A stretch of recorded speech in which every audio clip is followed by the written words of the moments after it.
每天20分钟读一本有声书，让努力事半功倍。今天读的是上任第1年。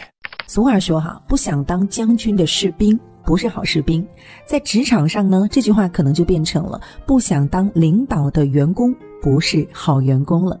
我们每一个人在埋头吭哧吭哧工作的时候，多多少少都会幻想一下吧，如果我当了经理，又可以拍板做决定，又能够分配下属做这个做那个的，跟现在的搬砖生活比起来，岂不是美滋滋？想想确实还挺美的哈。但是当领导真的像我们想象当中那么轻松吗？首先你光是管人这件事情可能就能把你难倒。你或许会反驳说，我做了那么多年的业务，做事情那么麻溜，管人这种小事儿还不 so easy， 还有谁不服我吗？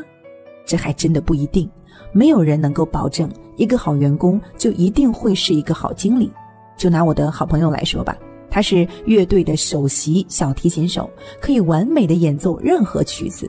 有一天呢，团队想让他当指挥试一试，结果他那个手忙脚乱全搞砸了。这还没完，权力越大，责任也就越大。你可能还没有享受到管理团队的成就感，就已经被铺天盖地的项目指标烦得压力山大了。所以呢，我们应该正确而理性地认识管理，避开常见的误区，特别是那些即将步入管理层的朋友，我们更应该知道该如何找到属于自己的管理方式，让下属更快地信任自己。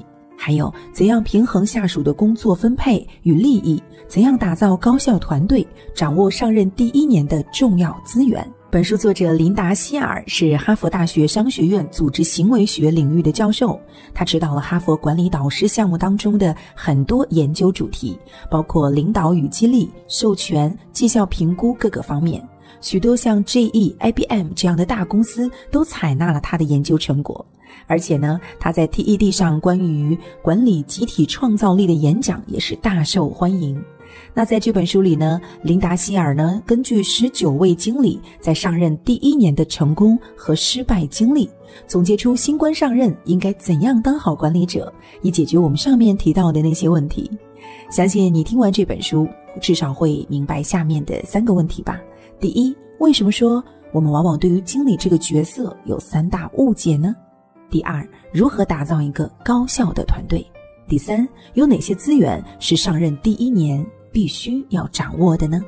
很多人想象当中的经理生活都是这样的吧，坐在一间只属于你的漂亮整齐办公室里，制定项目计划，敲定销售重点，带领手下创造一个业绩神话。电视剧看多了吧各位？我们会这样想呢，大多是因为我们往往对于新官上任有以下3个误解，一起来看看这些误解到底是什么，又该怎样应对吧。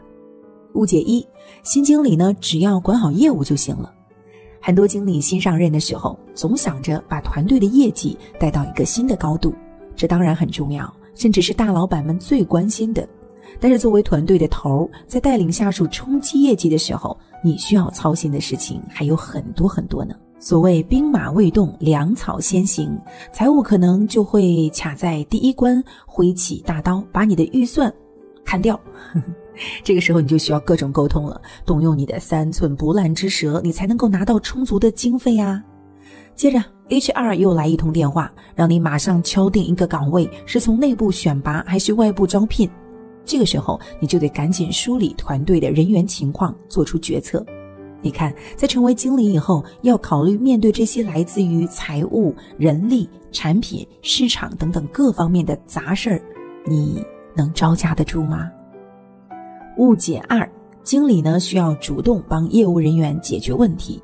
我们都知道大部分的经理呢，以前业务呢都做得很溜，所以一定会有不少的经验和心得。那么问题就来了，当下属遇到业务困难的时候，你是否要出手相救呢？你可能会说，这不是废话吗？这是一个经理的责任啊。道理是这样的，没错。不过在这之前，你可能还是要再想想。有些经理看到自己的手下吃了客户的哑巴亏，心里那个气马上就御驾亲征，冲到谈判桌上跟客户叫板了。也许由你出面，事情很快就解决了。可是这样一来，你的下属会怎么想呢？他也许会抱怨领导为什么总要在我和客户中间插一脚，又或者会觉得自卑，怀疑自己是不是什么事情都做不好。总之，一位想干出成绩的下属多多少少是不太希望自己的上司干预太多的。所以当手下遇到困难的时候，你要做的不是直接干预，而是告诉他们如何解决，甚至更委婉一些，提出问题，让他们自己寻找答案，这样对他们提升带来的帮助会更大。误解3，付出越多，绩效越高。俗话说一份耕耘一份收获，这句话用在业务人员身上可能管用，但是用在新经理身上可未必合适啊。要知道，经理的绩效是和团队的绩效挂钩的，而团队的绩效呢，往往不能只看某个人的业绩说了算。许多新经理刚上任的时候，往往会身心疲惫，甚至焦虑失眠，就是因为他们发现自己努力张罗的事儿，下属却没那么积极，甚至有个别拖后腿的，老是完不成任务。也就是说，当你已经转换身份，从业务骨干升到经理以后，就应该从埋头做事变成灵活管人啦。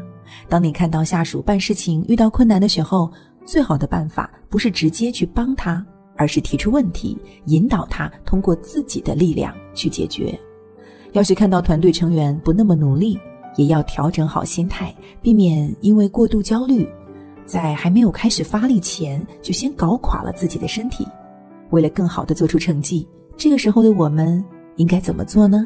现在我们已经对经理这个角色的定位有了一些了解，我们现在再来看看应该怎样更快地进入经理的角色。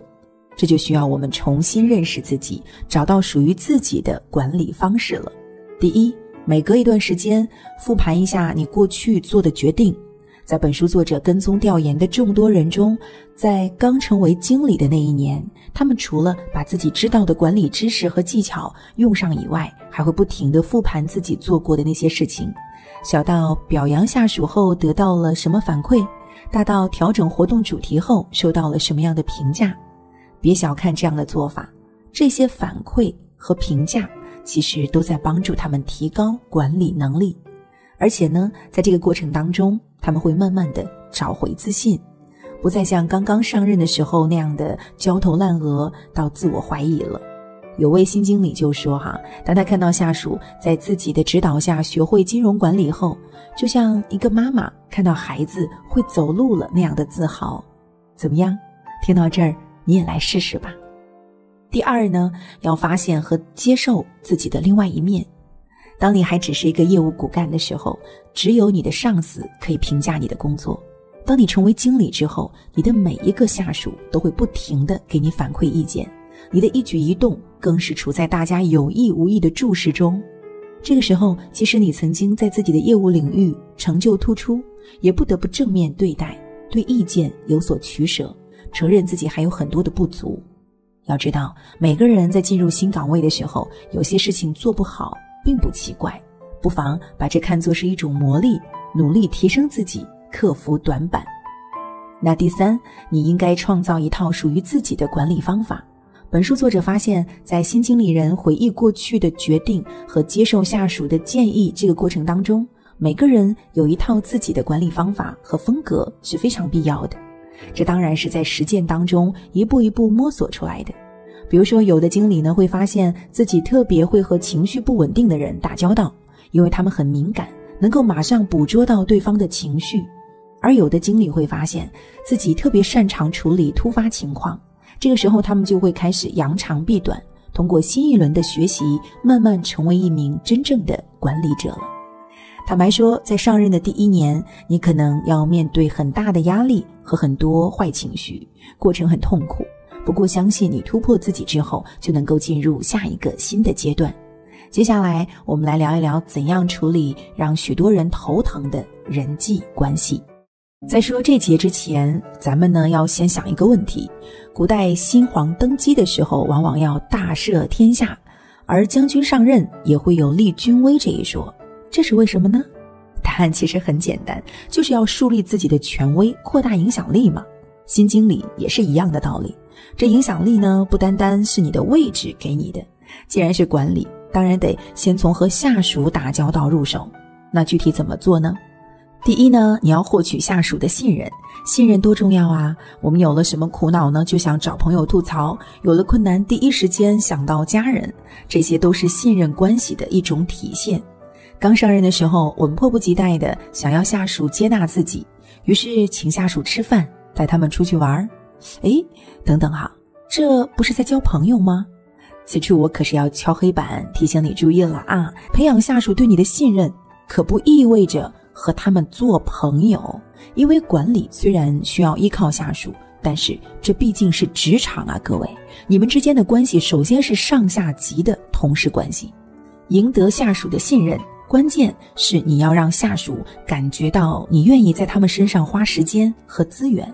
举个例子哈，有的经理呢，平时总是关着办公室的大门，下属进去还得小心翼翼好几秒，半天才鼓起勇气敲门。而另外一位经理呢，总是敞开大门，欢迎你随时进去。换作是你，也会更喜欢大门敞开的那位领导吧。还有一个办法，就是学会原谅。下属不小心做错事情了，如果他们本身是比较敏感的人，那么你一味的批评和惩罚，可能只会让事情越来越糟糕。所以你应该少批评指责几句，与他们一同补救错误，这样或许更能够获得他们的信任。第二，用正确的激励方法。想想我们在团队当中工作做得再好，如果总是得不到上司的肯定，成就感是不是就会大大减少呢？我们都说激励是一门艺术，不过如果没有掌握好方法，灌再多的鸡汤也是浪费。关于激励，这里有2个小技巧，不妨在你的团队里试一试哈。一个技巧呢，是让下属参与做决定。你可以进行一场头脑风暴，比如让大家坐在一起讨论，选择用哪个明星做代言人，或者用什么渠道销售商品。另外一个小技巧叫做正面强化。举个例子哈，比如今天有个员工的销售额突破了5万，临下班的时候，你可以给他发一个祝贺的信息，并且在群里点名表扬他，或者送他一件小礼品，这样就能够强化他的成就感，让对方感到非常的受用。第三呢，学会因材施教。其实仔细观察，你就会发现每个下属都有自己的特点，所以在管理上呢，不能都使用一样的办法。比如对缺乏经验的下属，你可以多给一些指导，而对于经验丰富的下属就可以放宽松一些，让他们自由发挥。在懂得如何与不同的下属打交道之后，你也要从更高的角度思考你们未来的发展方向，把团队当成一个整体。这个呢，也是接下来咱们要聊的，如何建立一个给力的团队呢？怎样判断一个团队是否高效呢？我们常常听到一句话，一个有效的团队能够发挥1+1大于2的效果。不过这样的表达也是很笼统的，因为它只说了绩效这一个指标，而我们的新经理在评价团队是否高效的时候，还需要参考另外的2个标准。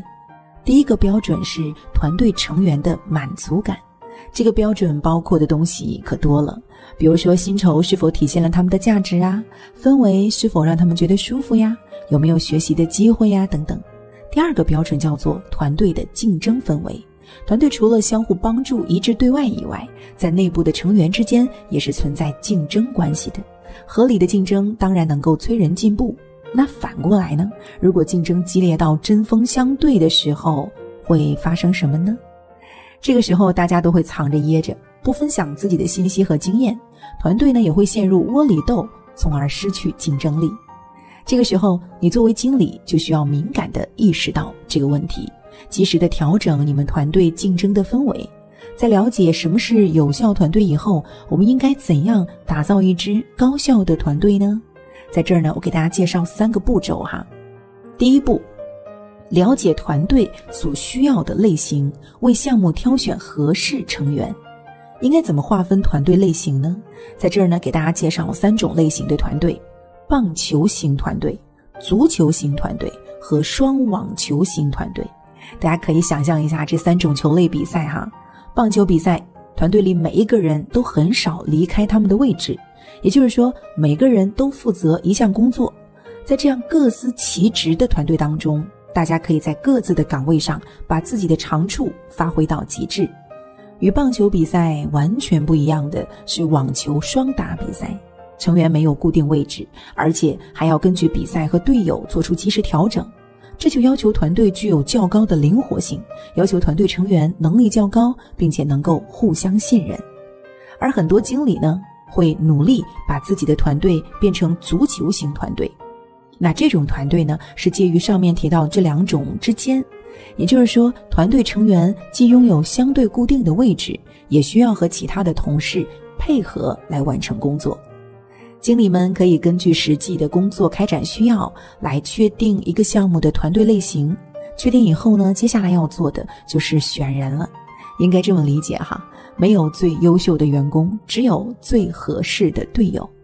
作为经理的你，应该是最了解团队的整体情况的，最能够做好取舍。需要注意的是，选人的时候最好别找太相似的。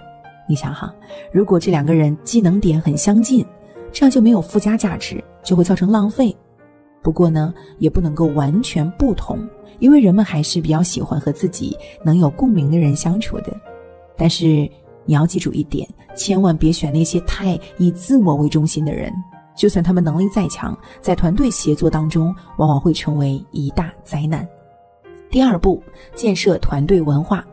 确定了团队的类型之后，你下一步要关心的就是团队该怎么开展工作了，而这和团队的文化是分不开的。说具体一点呢，这个权力怎么分配啊？团队成员应该参与哪些战略方面的讨论啊？不同的观点能不能够自由表达？这些问题的答案，如果在团队成员当中，心里的想法是一致的话，就可以让团队运作得更加的高效了。因为这说明你们的文化很清晰，并且得到了大家的认可。除此之外，怎样灵活地处理矛盾，也是一个绕不开的话题。集体协作有时候之所以会变得很难，往往是因为团队成员间不可避免会发生冲突，这也是新经理需要重点权衡和考量的地方。举个例子给大家哈，有一项任务很适合 A 来完成，因为他有相关的经验，但是 B 呢也想试试，怎么办？作为新经理，你可以把这个任务交给 B， 然后让 A 完成另一个更重要而且更需要经验的任务。这样一来， A 和 B 都会满意你的工作安排，也会对你更加的服气。